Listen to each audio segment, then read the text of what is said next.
מכבי שירותי בריאות שלו. להלן מערכת לניתוב שיחות.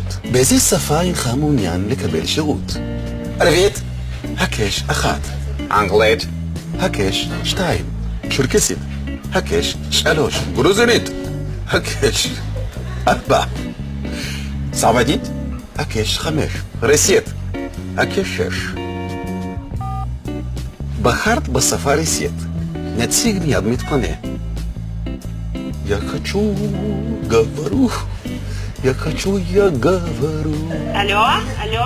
Макам Дима, еще- я говорю по телефону, не мешай мне. Алло, алло. מכבי שלום, מדבר אנטולי, בוא אני יכול לעזור אותך. Здравствуйте, мне есть вопрос по поводу перехода из одного купат-холима в другой. Как мне это сделать? Говорите по-русски. Алло, я вас не слышу. Да, Алло, Да, Анатолий? да, Анатолий. Здравствуйте, я хочу Ана- перейти в другой купат-холим. здра. В Макаби, да, хочу перейти в Макаби. Я хочу раздела здравия. Здравствуйте, меня зовут как дела, пожило. Алло?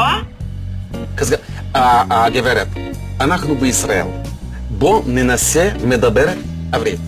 גם לי קשה, גם את קשה. בוא ננסה. מה שם אותך? Меня зовут Оля. טולה. אוקיי, טולה. Оля, Оля. עולה. עולה. Не Оля, Оля. או, הירד עולה. אני במוקד מכבי?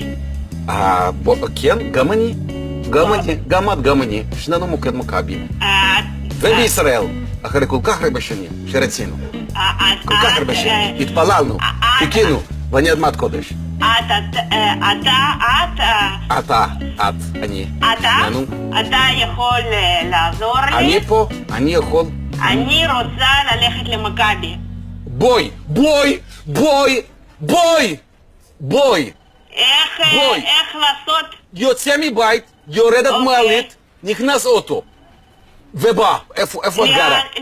אני גרה באשדוד. אני אוהב אשדוד. אוהב אשדוד. אשדוד נמל, אשדוד Дима, נמל. какой-то дебил просто со мной Нас говорит из Макаби. раздела. גם אני יכול להגיד דברים את לא מבינה. אלו, כן. אני הייתי בקופת חולים. איזה? אחר. כן. ועכשיו אני רוצה ללכת למכבי. מתי בא? אני מכין פה מוקד. איך אני עוברת? אני לא יודעת איפה את חוצה כביש, גברת, את חוצה כביש. את מבקשת מישהו מעביר אותי למכבי, לתת יד ומעביר אותי אני גרה למכבי. באשדוד. אבל אשדוד זה טוב, אשדוד זה טוב. איפה אני הולכת? אני חושב שמיצינו. אלו? מיצינו.